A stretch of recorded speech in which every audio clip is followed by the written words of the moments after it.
essentially I want to talk about the idea of the free and open Indo-Pacific in the context of Japan-Africa relations. So to reflect on what have been the dynamics of engagement between Japan and the African continent, and with those patterns, what kind of potentials and scopes and constraints there are from an African perspective regarding the free and open Indo-Pacific. So I'll do that in 3 steps. Firstly, I will pick up on some of the points that Professor Osaya has spoken about at length now, talking about the geopolitical and diplomatic parameters of the free and open Indo-Pacific. There are different visions around the free and open Indo-Pacific, as Professor Osaya has mentioned. So I will focus on the Japan-led vision of FOI. And it's important to think about the larger diplomacy and the larger geopolitics of the FOI, because the geopolitics sets and will continue to set the tone of engagement around the free and open Indo-Pacific. And for us as analysts of African international relations, it's important to understand this wider geopolitical setting. Second, I'll talk about the political economy of Japanese engagement with the African continent over the past several decades, especially from the 1950s, 1960s onwards, just with the purpose of trying to establish some of the main patterns in terms of Japanese trade, Japanese investment, and the internationalization of Japanese firms in the African economy over the past decades. And then from that, I will then draw some conclusions about what do those patterns and dynamics suggest to us in terms of how, from an African perspective, we should seek to engage with the free and open Indo-Pacific. So then, to start off with the geopolitical and diplomatic parameters of the free and open Indo-Pacific, what it means in geopolitical, diplomatic, and concrete terms. I think there are a few important points to make. Some of those points overlap with what Professor Hosoya has outlined for us. The first point is that there is a genealogy to this idea of the free and open Indo-Pacific. One can trace it back to when Prime Minister Shinzo Abe at TICAD 6, which was held in Nairobi in 2016, in his main speech at TICAD 6 declared Japan's vision for this free and open Pacific. That actually predated later in November 2016 when Prime Minister Abe and Prime Minister Modi of India jointly declared their intention to cooperate towards the Asia-Africa growth corridor. So it's a bit unclear how these two, the Africa-Asia growth corridor and the free and open Indo-Pacific, how these two actually relate to each other. The second point is that there's wide agreement that there is a political motivation or political basis to the free and open Indo-Pacific, and to some extent also the Asia-Africa growth corridor.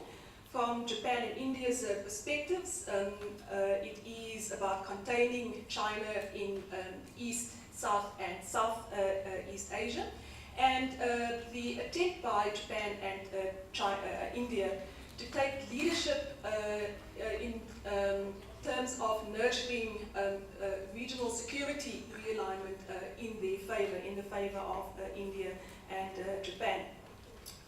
The third point is that there is geopolitical jostling around the authorship of the concept of the free and open Indo-Pacific and its strategic direction. Now, since November 2018, the Trump administration signals its intention to become part of the free and open Indo-Pacific. In other words, there are rival visions around the free and open Indo-Pacific, and one can, I think, talk about the Japan-led vision for it and the US-led vision for an open Indo-Pacific. As Professor Osoya indicated to us, the US-led vision of the free and open Indo-Pacific is more military oriented. It's also more expansive. It's including more partners. It's got addition to India and Japan, also Australia and Mongolia. Some observers are a bit more optimistic about this US-led vision of the free and open Indo-Pacific. For some, they see this as the United States' second pivot to Asia. And they see that the first pivot under the Obama administration has had certain failures in terms of security in Asia, in the bigger Asia Pacific. That's because under Obama's watch, despite the pivot to Asia by the US that started in 2014, China became very aggressive in terms of expanding its reach and territory over the South China Seas and East China Seas.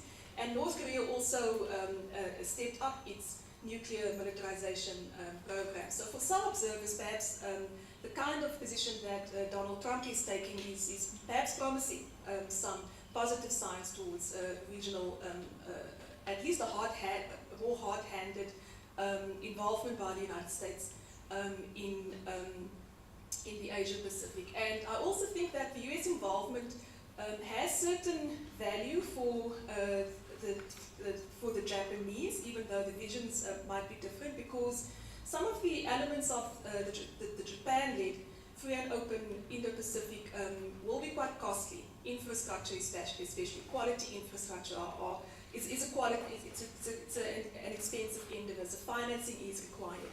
So when one looks at how some of the agreements have materialized between the United States and Japan around this very vague or broad idea of the free and open Indo-Pacific, already one sees signs that a division of labor here, that the United States plays a bigger role in military and security, conventional security affairs, and financing, and Japan places emphasis on a range of other issues. I think one can, in sum, say that the free and open Indo-Pacific is a shifting concept that changes form and content depending on diplomatic and geopolitical conditions. It's centered along Pacific and Atlantic axes. One needs to be quite aware of that power arrangement. And the free and open Indo-Pacific is vested in the shifting grand strategies of specific political leaders. The Japan-led vision of the free and open Indo-Pacific, as Professor Osoya outlined to us, contains three components. The one is about institutionalization that promotes freedom of navigation and free trade across the Indo-Pacific. The second component is about economic prosperity through infrastructure development and the enhancement of communications and connectivity. And the third component is about security across this very vast expanse of the Indo-Pacific. And some of the things which the Japanese government has detailed concerning security: counterterrorism, anti-piracy, humanitarian assistance, disaster and relief assistance, and so forth. It's basically trying to operationalize and place under one umbrella things that the Japanese government and the Japanese actors have been involved with in terms of the security arena across the Indo-Pacific for a long time. So those are the components of the Japan-led vision of the free and open Indo-Pacific. If one were to briefly recast those components into geopolitical language, to pare it down to sort of the real hard-nosed, calculated strategic interests, you can pinpoint a few things. It's about regime building and alliance building. Professor Osoya mentioned about Japan wanting to take leadership with the decline of US hegemony, but this leadership and this attempt towards institutionalization and regime building is with a very specific purpose, and that is to reconfirm a liberal international rules-based order that is friendly or promotive of free trade, open economies, economic liberalization, and so forth. Because for from the Japanese perspective, that's actually Japan being resource rich, dependent on imports of resources, etc., that is essential for Japan's survival. Second, it's about the positioning of Japan as a maritime power, or at least consolidating itself as a maritime power across the Indo-Pacific. And then thirdly, the connective tissue, the operationalization of some of the geopolitical intentions in terms of specific programs and projects. That's the infrastructure, human resources development, and so forth. So from an African and a South African perspective, this kind of geopolitical setting poses two questions. One is a diplomatic question and the other is an economic question. The diplomatic question is how to best engage with this geopolitical setting in order to serve African development interests. And the economic question is which specific aspects, especially concerning infrastructure, trade and investments, can be most optimally engaged with from an African perspective. So now I'm going to move into the second big part of my presentation, which is about the dynamics and patterns of Japan's economic engagement with the African continent over the past several decades.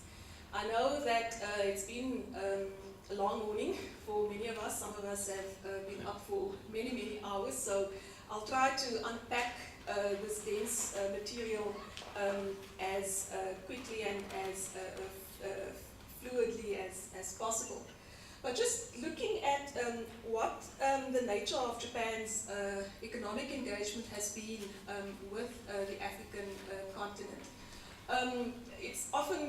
I often get asked the question by many people, why do you want to talk about Japan-Africa relations, and is there any kind of involvement by Japan in Africa?